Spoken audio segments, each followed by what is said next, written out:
मस्तूरी क्षेत्र के कांग्रेस नेता ने कलेक्टर को आवेदन देकर न्याय की मांग की है। उन्होंने कहा है कि दर्री घाट ग्राम पंचायत मस्तूरी में जमीन का घोटाला किया जा रहा है। दर्री घाट ग्राम पंचायत क्षेत्र के जमीन के खसरे में छेड़छाड़ कर छल पूर्वक क्षेत्र के कुल भूमि जो कि 110 एकड़ के लगभग थी, वर्तमान 135 एकड़ हो गई। खातों में 25 एकड़ अतिरिक्त भूमि चढ़ा के जमीन घोटाला किया गया। उन्होंने कहा कि भदौरा ग्राम में एक बड़ा भूमि घोटाला हुआ और इसके कई घोटालेबाज पुलिस जांच से बच निकले। इसी से उत्साहित होकर उसी राजनीतिक दल के कथित पदाधिकारी स्थानीय विधायक के संरक्षण में इस भूमि घोटाले को अंजाम दे रहे हैं और अब तक दर्री घाट मिसल से 25 से 30 एकड़ भूमि ज्यादा बेची जा चुकी है। भदौरा भूमि घोटाले के विरुद्ध सबसे पहले मैं खुद नागेंद्र राय व साथी टाकेश्वर पाटले निवासी दर्री घाट ने ही दस्तावेज एकत्र किए थे व उन्हें तत्कालीन कांग्रेस अध्यक्ष स्वर्गीय नंद कुमार पटेल को दिया। इस बार भूमि घोटालेबाज ने इसी कारण सुनियोजित षड्यंत्र किया, मेरे व मेरे सहयोगी को बदनाम करने वर्ष 2019 दिसंबर माह में पुलिस आईजी पुलिस अधीक्षक को ज्ञापन सौंपा, जिन्होंने ज्ञापन का नेतृत्व किया। उन्हीं लोगों ने धोखाधड़ी कर रकबे से अधिक भूमि बढ़ाकर आपस में गलत तरीके से भूमि का क्रय विक्रय हो रहा है। कांग्रेस नेता ने आरोप लगाया है कि खसरा का भूस्वामी हर्षवर्धन कीर्तिवर्धन स्वयं को भाजपा पदाधिकारी बताते हैं। क्रेता दीपक दुबे, संतराम कश्यप, संजय कश्यप, सुनील विश्वकर्मा भाजपा के अधिकारी हैं।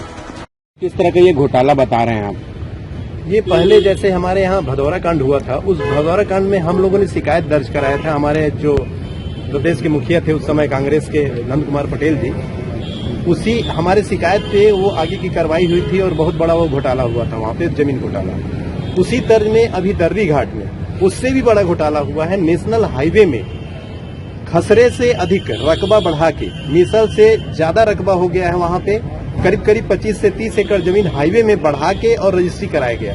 ये टोटल रजिस्ट्रियां करने वाले बीजेपी वाले लोग हैं और कराने वाले भी जिसके नाम से रजिस्ट्री हुई है वो भी बीजेपी के लोग हैं। इसमें कुछ हमारे यहाँ के जो बांधी जी हैं, हमारे यहाँ के विधायक जी, उनके रिश्तेदार भी हैं। और ये जो भी काम हो रहा है टोटल पहले अमर अग्रवाल जी के संरक्षण में हुआ था और अभी जो हो रहा है वो बांधी जी के संरक्षण में हो रहा है। क्या चाहते हैं आप लोग? हम लोग चाह रहे हैं कि इसमें जांच हो, इसमें इसमें गठित किया जाए, टीम गठित करके और अच्छी से जांच कराया जाए और दोषी को सख्त से सख्त कार्रवाई हो उसके ऊपर और सजा हो। क्या सरकारी जमीन कब्जा करने की भी लगातार शिकायतें मिलती रही है विधायक? वही हो रहा है। किस तरह की शिकायतें हैं और कितनी जमीनें उन्होंने दबा? दर्री घाट में और लिमतरा में करीब करीब 5 एकड़ जमीन, सरकारी जमीन को हमारे विधायक जी कब्जा कर लिए हैं। जो तालाब था उसको अपने बाउंड्री में ले लिए हैं।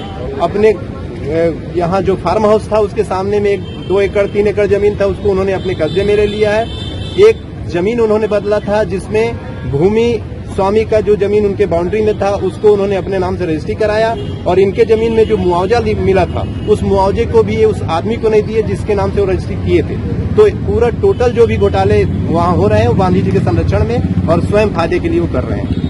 तो आप आगे चल के चूंकि कांग्रेस की सरकार है तो आगे चल के कुछ उस पर एक्शन लिया जाएगा? किस तरह हम चाह रहे हैं कि सरकार से अलग हट के हम चाह रहे हैं कि इसमें निष्पक्ष जांच हो, किसी के साथ भेदभाव मत हो और जो दोषी हो उसके ऊपर कार्रवाई हो। हमारे खिलाफ इन्होंने यहाँ पे दुनिया भर का वो प्रोपेगेंडा किया था कि हम वहाँ पे गलत काम कर रहे हैं। इसकी पूरी जांच हो, अगर हम दोषी हैं तो हमारे ऊपर भी कार्रवाई। क्या शुभ नाम लिखते हैं? पोस्ट मैं नागेंद्र राय लिखता हूँ। मैं उप सरपंच मोहम्मद से हूँ, ब्लॉक अध्यक्ष कांग्रेस मस्तूरी का हूँ, लेकिन मैं उससे अलग हट के मैं निजी अपने तौर पे आया हूँ और मैं चाह रहा हूँ कि इसमें उचित जांच हो, मेरे पक्ष का ध्यान न रखा जाए और मैं अगर दोषी हूँ तो बिलासपुर से राकेश खरे की रिपोर्ट।